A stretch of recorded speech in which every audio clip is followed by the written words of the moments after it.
Sometimes we tend to think that Jesus was always serious, but his illustration in Luke chapter 6, verses 37 through 42, where he uses the examples of a speck of dust and a piece of wood, shows that he sometimes liked to use comedic effect in his lessons. Jesus was a great storyteller, and he often used vivid and even humorous illustrations like these to explain his teachings. The speck was a small foreign object in the eye of another person. But then, depending upon the translation of the Bible that you're reading, the beam, plank, or log was a big chunk of wood in your own eye. Well, this was obviously a hyperbole. It was an exaggerated figure of speech that Jesus used simply for emphasis. We find that he used hyperboles and other types of figurative language in other occasions as well, such as the idea of a camel going through the eye of a needle in Matthew 19:24, and straining at a gnat and swallowing a camel in Matthew 23:24. Now we can imagine the smiles and even laughter that resulted from these illustrations, but such exaggerations helped people to remember the story and the meaning that Jesus gave to it.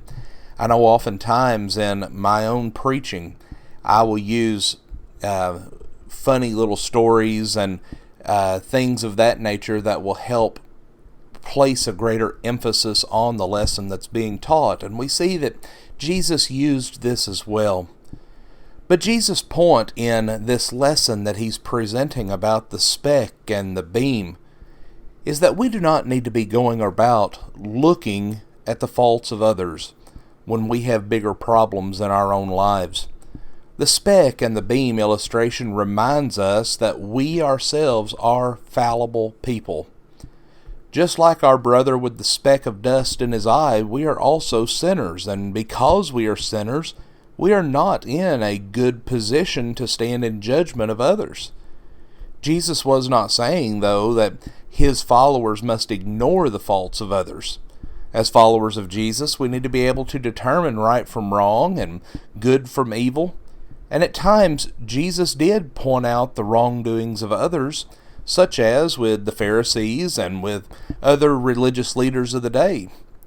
We also see that Jesus frequently told individuals that they had to leave their lives of sin behind and to go on to live better lives.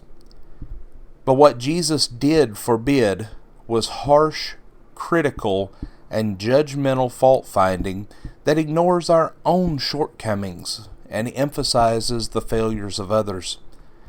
Now, there is a human tendency to want to minimize our own faults and exaggerate the faults of others.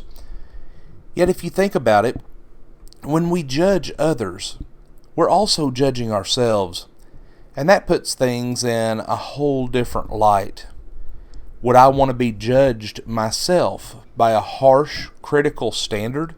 Well, obviously, I would not want to be judged in that fashion. I would rather be judged fairly and impartially, and so Jesus is saying that is how I should judge others.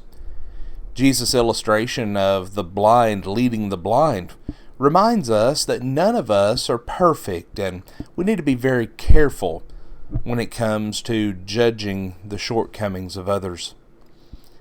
We've tended to apply Jesus' statement, "Give and you will receive," in terms of giving to God and receiving blessings in return.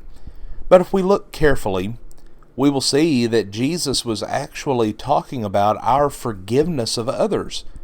When we read the complete thought in context, we see Jesus meaning more clearly, forgive others, and you will be forgiven. Give, and you will receive. In other words, what we give to others, God will give to us. And when we forgive others, God will forgive us. Friends, we want to thank you for joining us for our program today, and have a blessed day.